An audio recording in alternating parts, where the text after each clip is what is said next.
नमस्ते बहनों, मैं आपके लिए आज होई माता की कथा लेके आई हूँ। ये जो है करवा चौथ के दिन के बाद दीपावली पूजा के 8वें दिन ही पड़ती है। 8 दिन पहले पड़ती है। होई अष्टमी का दिन आठे के नाम से भी जाना जाता है। इस दिन महिलाएं करवा चौथ के समान ही कठोर उपवास करती हैं। होई अष्टमी के व्रत में पूरे दिन उपवास करती हैं, यहाँ तक कि पूरे दिन तक जल ग्रहण नहीं करती। आकाश में तारों को देखने के बाद ही उपवास को तोड़ा जाता है। ये व्रत कार्तिक अष्टमी के उसी वार को किया जाता है जिस वार की दीपावली होती है। इस दिन माताएं अपनी संतानों के लिए आरोग्यता और दीर्घायु प्राप्ति के लिए होई माता का चित दीवार पर मानकर पूजा किया करती हैं। अब इसकी कथा सुनो। ये व्रत कार्तिक लगते ही अष्टमी को किया जाता है। वह इसकी कहानी इस प्रकार है।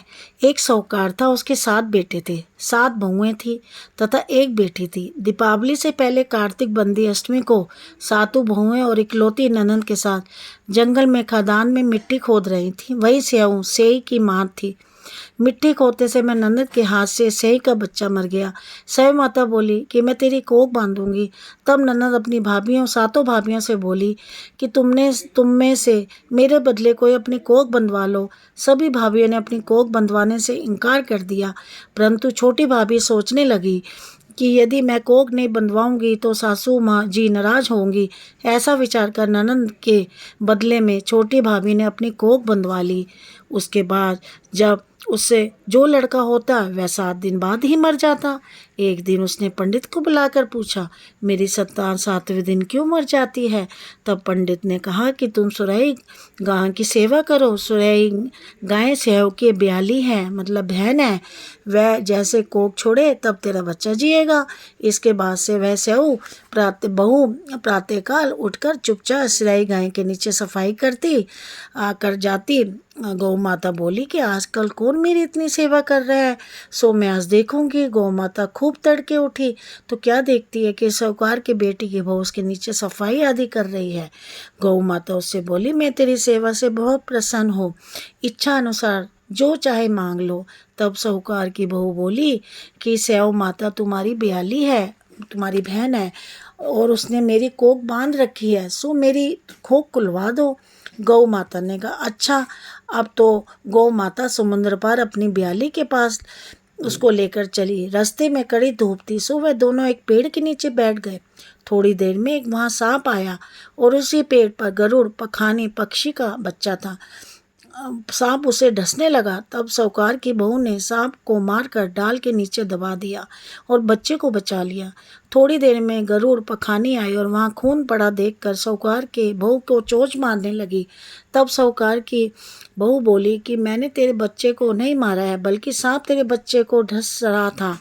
मैंने तो तेरे बच्ची की रक्षा की है। ये सुनकर गरुड़ पखानी बोली कि मांग, तू क्या मांगती है? वह बोली, 7 समुंदर पर स्याई माता रहती है, हमें तू उसके पास पहुँचा दे।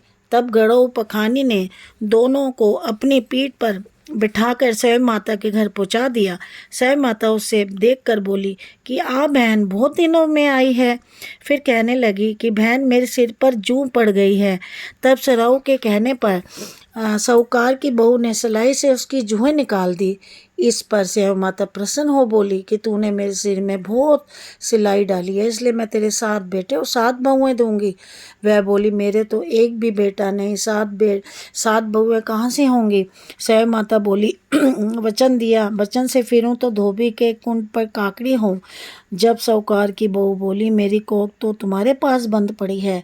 ये सुन स्याई माता बोली कि तूने मुझे बहुत ज़्यादा ठग लिया। मैं तो तेरी कोख खोलती तो नहीं, परंतु अब खोलनी पड़ेगी। जा, तेरे घर तेरे 7 बेटे और 7 बहुएं मिलेंगी, तू जाकर अजमन करियो। 7 होई बनाकर 7 कढ़ाई रखियो। वह लौट कर घर गई तो वहाँ देखा 7 बेटे और 7 बहुएं बैठी हैं।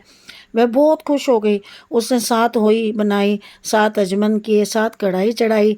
रात्रि के समय जेठानी आपस में कहने लगी कि जल्दी जल्दी नहाकर पूजा कर लो, कहीं छोटी बच्चों को देख याद करके रोने न लगे।